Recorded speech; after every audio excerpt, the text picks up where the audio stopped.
नमस्कार। नमस्ते। जी, क्या नाम है आपका? रूपाली पाटिल। रूपाली जी, कहाँ से आए हैं आप? पुणे, महाराष्ट्र, पुणे से। जी, क्या करते हैं? मैं अभी तो हाउस वाइफ हूँ, लेकिन मैंने ग्रेजुएशन किया है मराठी स्पेशल में। संत रामपाल जी महाराज से कब जुड़े आप? 2004 में हम संत रामपाल जी महाराज जी से जुड़े। संत रामपाल जी महाराज से नाम दीक्षा लेने से पहले क्या आप कोई भक्ति साधना करते थे? जी, जैसे नॉर्मल लोग करते, परंपरागत भक्ति, मतलब पूरी देवी देवता ब्रह्मा विष्णु महेश इनकी भक्ति करते थे। जब आप पहले भक्ति कर ही रहे थे तो आपने संत रामपाल जी महाराज से नाम दीक्षा क्यों ली? मतलब मुझे ऐसे लगा कि उनका ज्ञान मैंने थोड़ा समझा, उनकी बुक पढ़ी। और सबसे पहले ये इंसिडेंस हुआ कि मेरे हस्बैंड ने, मेरे पति, वो दीक्षा लेकर आए। फिर उन दीक्षा लेकर आए तो मैंने उनको लिया कि क्या गुरु दीक्षा लिया आपने, कौन से भगवान है, क्या है? बोलते नहीं, मुझे इतना पता नहीं, मैंने दीक्षा ले ली। और फिर उन्होंने मुझे नियम बताए। और वो जो नियम थे कि कोई नशा, मतलब क्या, ड्रिंकिंग नहीं, दारू नहीं, बीड़ी नहीं, सिगारेट नहीं, तंबाकू नहीं, मांस नहीं, व्यभिचार नहीं, चोरी नहीं, ठगी नहीं।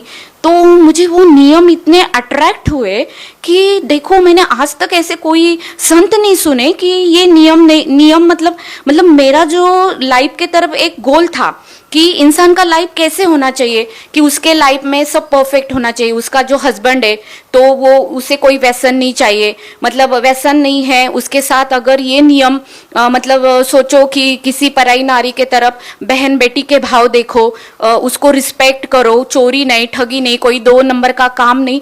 मैंने बोला, मुझे पहले से, वैसे मैं सोशल इसमें ना, सोशल जो इशू होते उसमें पहले से बचपन से मुझे इंटरेस्ट था कि अपना समाज कैसे होना चाहिए, जो भी एक होता है अच्छा समाज होना चाहिए, बुराई नहीं होनी चाहिए, कुरीतियां नहीं होने चाहिए। और संत रामपाल जी महाराज के नियम पढ़ के मुझे बहुत खुशी हुई, अच्छा लगा। ज्ञान तो मैंने सोचा इतना मैंने सुना नहीं था, लेकिन तब तक उनका नियम सुन के मुझे अट्रैक्शन हुआ और मैंने बोला चलो, बहुत अच्छा काम किया। और मुझे क्यों और अच्छा लगा कि उसमें जो था ड्रिंकिंग का, मतलब कोई ड्रिंकिंग नहीं करना। तो जैसे हम, मेरे पति का जो बिजनेस है वो इसका है, मतलब ऑटोमोबाइल साइड का था, तो हमेशा पार्टी में जाना या थोड़ा बहुत दोस्तों के साथ उनके फोर्स से, मतलब उनको पसंद नहीं था, लेकिन दोस्त, आजकल का जो ट्रेंड हो गया है हाई फाई सोसाइटी, मतलब क्या, ड्रिंक्स नहीं किए तो आपको गांव के जैसा समाज समझा जाता है। तो उस प्रेशर से वो ड्रिंक करते थे कभी कभी। तो घर में आके हमारा झगड़ा होता था कि मैं बोलती थी क्यों, मुझे पसंद नहीं है, आप क्यों करते और क्यों दोस्तों का सुनते, मेरा सुनो, घर में एक साथ रहना है। और ये कोई अच्छी चीज नहीं है कि आप किसी के प्रेशर में आके ड्रिंक्स करना। सिर्फ सोसाइटी एक स्टेटल, अपना एक जो स्टेटस है वो लेवल के लिए आप ड्रिंक क्यों करना है?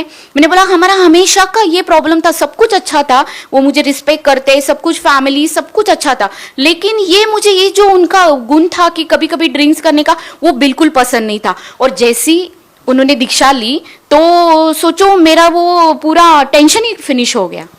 देखिए, जैसा कि आप बता रहे हैं कि आपने नियम पढ़े जिसमें लिखा हुआ था कि नशा नहीं करना, व्यसन नहीं करना, किसी की तरफ बुरी नज़र से नहीं देखना। जब हम देखते हैं समाज में या अन्य संतों को जब हम देखते हैं तो सभी संत यही नियम बताते हैं, लेकिन जब हम ग्राउंड लेवल पे देखते हैं तो क्या वास्तव में ये चीज़ें फॉलो होती है?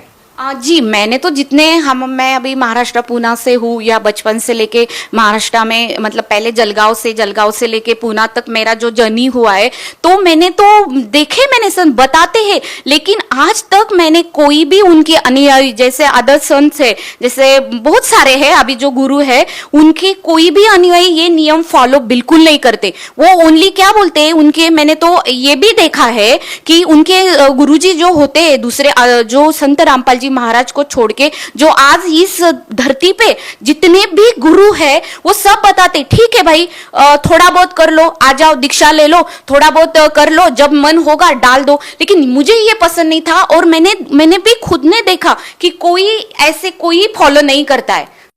आप एक शिक्षित महिला हैं, आपने बताया कि आपके पति ड्रिंक करते थे, आपको वो बिल्कुल अच्छा नहीं लगता था और आपके झगड़े होते थे। लेकिन उन महिलाओं की बात की जाए जो बहुत ही गरीब है, निचले तबके से आती हैं, उनके पति जब इस तरह के नशे करते हैं तो आप सोच सकते हैं कि उनके परिवार के भरण पोषण के लिए जो कमाई होती है उसका बहुत सारा हिस्सा वो नशा करने में लगा देते हैं। तो उनके घरों में कितने झगड़े हो सकते हैं, इस बात का अंदाजा आप बखूबी लगा सकते हैं। आप उन महिलाओं के लिए क्या कहना चाहेंगे जिनके पति बहुत ज़्यादा नशा करते हैं और बहुत सारी बुराइयों में लगे हुए हैं? हाँ नहीं, उन महिलाओं के लिए तो मैं कह सकती हूँ, देखो आज तक सरकार ने तो कितने सारे नियम निकाले कि दारूबंदी कर दो, यहाँ ये कर दो, और लेकिन हमने जैसे सोचा, पेपर में देखते हैं, न्यूज़पेपर में पढ़ते हैं, टीवी में पढ़ते हैं, ओनली नियम सिर्फ है ना फॉलो करने के लिए नहीं है, वो नियम सिर्फ कागजों पे है। ये योजना निकाली, वो योजना, एक मोर्चा निकाला, पैसे देके भी मैंने फॉलो किया है। मैं सोशल वर्क में मुझे इंटरेस्ट था, मैंने देखा है पहले कि लोग सिर्फ नियम है ना ये करते क्या करते हैं, सिर्फ बनाते हैं, लेकिन उसका वो जो अवलंबन मतलब जो करना है वो कुछ भी उसका 0% है, कुछ भी आज तक। तो फिर अब तक तो फिर कितना समाज कब से ये चल रहा है, तो हम तो सुधर चुके होते। अभी जैसे कि आपने बहुत सारी बातें बताई, लेकिन लोगों को ये लगता है कि किसी संत से नाम दीक्षा ली जाए, संत से जुड़ा जाए तो उसको आर्थिक लाभ हो, शारीरिक लाभ हो, मानसिक लाभ हो, उसको आध्यात्मिक लाभ हो। हम आपसे पूछना चाहेंगे कि आपको संत रामपाल जी महाराज से नाम दीक्षा लेने के बाद आपको क्या क्या लाभ हुए हैं? जी, हमें तो इतने सारे लाभ हुए, अगर अभी हम गिनवाते बैठेंगे तो ये मेरा मतलब क्या बोलते हैं ना, ये दिन रात कम पड़ेगा। लेकिन जो स्पेशली थोड़े बहुत जो मुझे लाभ है, मैं थोड़ा ही आपको बताऊंगी। कि पहले सबसे पहले लाभ था तो मतलब मुझे खुद को ही डॉक्टर ने बोला कि आपको मतलब प्रॉब्लम है गले में, और जो मुझे एक ऐसे गांठ हुई थी बड़ी, तो उन्होंने, मैंने जैसे ट्रीटमेंट स्पेशलिस्ट के पास गई तो उन्होंने बोला कि आपको शायद, हमें लग रहा है कि ये आपको कैंसर का ही है, और आप सुशिक्षित हो, पढ़े लिखे हो, ज्यादा देर मत करो, जो भी होगा मेडिकल प्रोसेस करो, और उसमें जो भी कोई आता है उस हिसाब से आपका ट्रीटमेंट करेंगे। फिर उन्होंने बताने के बाद जैसे ही हमने हमारे गुरुजी मतलब संत रामपाल जी महाराज, उनको प्रार्थना की, क्योंकि मैं तो नाम दीक्षा ले चुकी थी, मुझे दृढ़ विश्वास था जो भी करेंगे तो मेरे गुरुजी करेंगे। और मैंने ना आज तक सुना था गुरुजी ये लाभ देते, गुरुजी आर्थिक लाभ, शारीरिक लाभ, आध्यात्मिक लाभ, सब लाभ देते। तो मैंने बोला अभी ना मैं खुद ही परीक्षा ले लेती हूँ, अभी तो मेरे ऊपर समय आया। तो मैंने अंतर आत्मा से प्रार्थना की, और प्रार्थना करने के बाद फिर गुरुजी को जैसे हमने बोला, मतलब आत्मा से, मैंने मुंह से नहीं बोला। और सोचो जैसे डॉक्टर ने बोला वो ट्रीटमेंट की, और मेरा जो रिजल्ट आया, मेरा जो रिपोर्ट आया, तो आप लोग हैरान हो जाओगे। मुझे कैंसर था, जब मुझे लगा कि अभी मेरी लाइफ थोड़ी है, ज्यादा लाइफ नहीं है, मेरी पैरों के नीचे की जमीन खिसक गई कि मैं अभी क्या करूंगी। मुझे लगा मैं तो ठीक है, मैं मर गई तो मेरा बेटा है वो कैसे रहेगा, मेरा हस्बैंड तो शायद शादी कर लेगा, लेकिन मेरा क्या होगा। और मुझे तब लगा कि ये जिंदगी इतनी छोटी है, मुझे क्या करना था, और मैं कुछ भी कर नहीं सकूंगी। मैं परमात्मा को मतलब संत रामपाल जी महाराज को प्रार्थना किया, परमात्मा नहीं, मुझे अभी थोड़ा जीना है, मुझे लाइफ दे दो, मुझे इतना जल्दी नहीं मरना है, मेरे बेटे के लिए मुझे जीना है। और इतना चमत्कार हुआ। आप लोगों को चमत्कार लगेगा, आपकी भाषा में ये ऐसे लगेगा कि हम बोल रहे हैं, लेकिन नहीं, मैंने अनुभव किया है। जब खुद के ऊपर आता है ना, इंसान झूठ नहीं बोल सकता। मैं जो भी बोल रही हूँ एक शब्द सच बोल रही हूँ, क्योंकि मैंने जो 2 दिन जब तक मेरा रिपोर्ट नहीं आता, मैंने सहा है कि मृत्यु क्या होती है और जीना क्या होता है। और मेरे परमात्मा ने, गुरु जी ने, संत रामपाल जी महाराज ने इतना प्रार्थना हमने लगाने के बाद उनका ये आया, मतलब उनका मैसेज आया कि बेटा परमात्मा आपको दया करेंगे, आपके संत रामपाल जी महाराज आपके ऊपर दया करेंगे। और फिर हमने मेडिकल रिपोर्ट पाया शाम को, तो उसमें लिखा था कि मुझे सिर्फ ओनली वायरल इन्फेक्शन है। जो 4 डिसीज मुझे बताया था कि एक सर्वाइकल कैंसर, एक टीबी और 2 ऐसे थ्रोट के हिसाब से ही उन्होंने बताया था। और मुझे और क्यों लगा पता है क्या, तो मेरे साथ एक बात हुई। हमारे घर की हेरिडिटी ऐसी है, मेरे दादा को कैंसर था, मेरी जो ये है मतलब मेरे चाचा है वो खुद डॉक्टर थे, उनको तक कैंसर हुआ। और कैंसर मतलब वो लोग अर्ली एज मतलब कम एज में वो गुजर गए, सोचो। और मुझे फिर लगा जो मेरा टाइमिंग आया कि तीसरी पीढ़ी में, डॉक्टर ने बोला हाँ, मुझे हिस्ट्री पूछी और मेरा जब हेरिडिटी देखा तो कि हाँ, आपको तो आपके दादा को थ्रोट कैंसर था, आपके चाचा को स्टमक का कैंसर हुआ, और अभी आपको तो 100% कैंसर होना चाहिए। मैंने बोला ठीक है, अभी क्या करेंगे, मतलब बोलना आसान है, लेकिन मैं इतनी तकलीफ से गुजरी एक्चुअली ना मुझे, मैं बोल नहीं सकती। और जब ऐसे इसमें परमात्मा ने और एक आप लोगों को रीजन, मुझे क्यों दृढ़ विश्वास हुआ, तो मेरी कुंडली थी। मैं पहले बहुत जन्म कुंडली हम मानते थे, मेरी कुंडली निकाली मैंने बहुत बचपन में, जब से मैं कॉलेज में थी। तो मुझे एक इसने बताया था, हाथ देखे कि आपकी आयु ज्यादा नहीं है, 40 तक ही है, और आपको ऐसा डिसीज होगा कि आप उसमें से बाहर नहीं निकालेंगे। और वही मुझे जब ये गांठ निकला, डॉक्टर ने बोला, तो मैंने जल्दी से वो कुंडली अपने कपाट से निकाली और मैंने टैली किया कि अरे हाँ, मुझे अभी 37 स्टार्ट है, और मैं क्या कैंसर का तो 2 साल कितना भी होना, ये कोइंसिडेंस कैसे हो सकता है। इसीलिए ये सब देखे इतना, मतलब आप समझ सकते हैं ये कोई जादू मंत्र नहीं है। परमात्मा ने इतनी दया की कि इतने मेरे चांसेस 100% कैंसर के होने के बाद भी संत रामपाल जी महाराज ने मेरे ऊपर दया की। उनके मंत्र में, उनके भक्ति में इतनी ताकत है कि मेरा कैंसर उन्होंने भगा दिया। जी भगत जी, मुझे और 2 लाभ ऐसे हुए कि एक तो इनके साथ इनका मुंबई एक्सप्रेस हाईवे पे एक्सीडेंट हुआ गाड़ी का, और इतना जबरदस्त एक्सीडेंट था, मतलब कंटरनर ने पीछे से 2 बार उनको डैश मारा।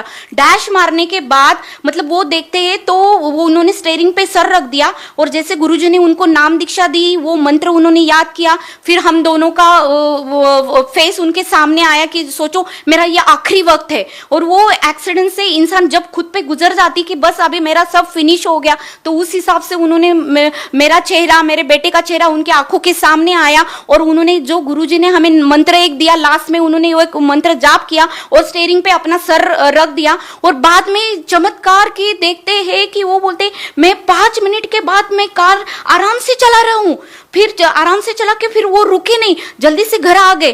फिर अगर हम सोचते थे फिर कैसे हुआ, तो उसके लिए एक प्रूफ था कि जैसे गाड़ी हमने आके मुझे बोला कि आप जल्दी से नीचे आ जाओ कि देखो मेरा एक्सीडेंट होगा। मैंने बोला पहले पूछा आप कैसे हो, बोलते नहीं मैं ठीक हूँ। फिर देखते हैं तो गाड़ी पूरे पीछे से चिप हुई थी, सब बोल रहे थे वाइबल होके वो पलटी हो सकती थी, कुछ भी हो सकता, लेकिन ऐसे हुआ कि परमात्मा ने उन्हें साक्षात बचा लिया। फिर हमें पता चला कि भगवान क्या है। और दूसरा एक लाभ मेरे बेटे के सामने, वो बेंगलोर में पढ़ने के लिए है, तो वो जैसे घर से दूर था, डॉक्टर ने बोला उसको चिकन पॉक्स निकला, और फिर वो रोने लगा कि मम्मा मैं अभी क्या करूंगा, चिकन पॉक्स निकले मुझे, और अभी मेरा 1 महीना पूरा मेरा स्टडी ब्रेक हो जाएगा और मैं ये नहीं कर पाऊंगा। तो फिर हमने बोला ठीक है कोई बात नहीं, अपन प्रार्थना करेंगे परमात्मा से। आश्रम में प्रार्थना की कि देखो ऐसे हो गया मालिक, हम क्या करेंगे। तो प्रार्थना करने के बाद मालिक ने बोला कि जैसे जोत लगा दो। आपने उसको भी ध्यान आया कि मैंने जोत नहीं लगाई, और जैसे उसने इमीडिएटली जोत लगाई रात को 10:30-11 बजे,